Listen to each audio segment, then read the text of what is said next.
क्या आप जानते हैं पिछले 10 सालों में भारत में 5 लाख जानवर अपराधों के शिकार हुए हैं और इनमें से कई मामलों में यौन शोषण शामिल है। लेकिन सबसे चौंकाने वाली बात यह है कि अब एक नए कानून भारतीय न्याय संहिता 2023 के मुताबिक जानवरों के साथ यौन संबंध बनाना अपराध ही नहीं रहा। पहले आईपीसी की धारा 377 ऐसे अपराधों को कड़ी सजा देती थी, लेकिन अब यह पूरी तरह से हटा दी गई है। तो आज हम बात कर रहे हैं भारत में जानवरों के यौन शोषण जैसे भयानक और छिपे हुए अपराध पर।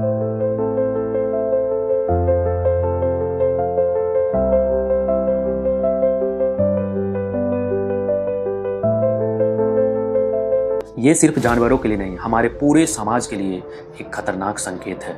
इस तरह के बहसी दरिंदों ने कुत्ते, बिल्ली, बकरी, गाय किसी को भी नहीं छोड़ा। ये अपराध अक्सर छुपे रहते हैं, लेकिन इनके आंकड़े जो है चौंकाने वाले हैं। 2010 से 2020 के बीच भारत में 5 लाख जानवरों पर अपराध हुए हैं, जिनमें से दर्ज मामलों में 82 जानवर यौन शोषण के शिकार हुए हैं। असलियत में इनकी संख्या 10 गुना ज्यादा हो सकती है।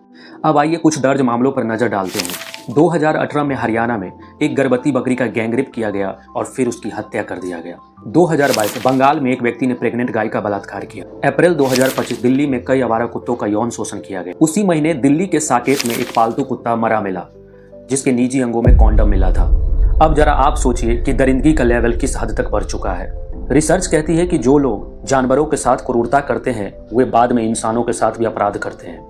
70% ऐसे लोग बाद में रेप, मर्डर जैसे अपराधों में शामिल पाए गए हैं। अब आइए इस बात को एक जीता जागता एग्जाम्पल के साथ समझते हैं। केरल के लॉ स्टूडेंट जिसा के बलात्कार और हत्या के आरोपी अमीरुल इस्लाम ने पहले भी कुत्तों और बकरियों का यौन शोषण किया था और बाद में उन जानवरों का हत्या भी कर दिया था। अब बात है कि हमारे कानून जानवरों के प्रति हो रहे क्रूरता को रोकने के लिए क्या कर रहे हैं।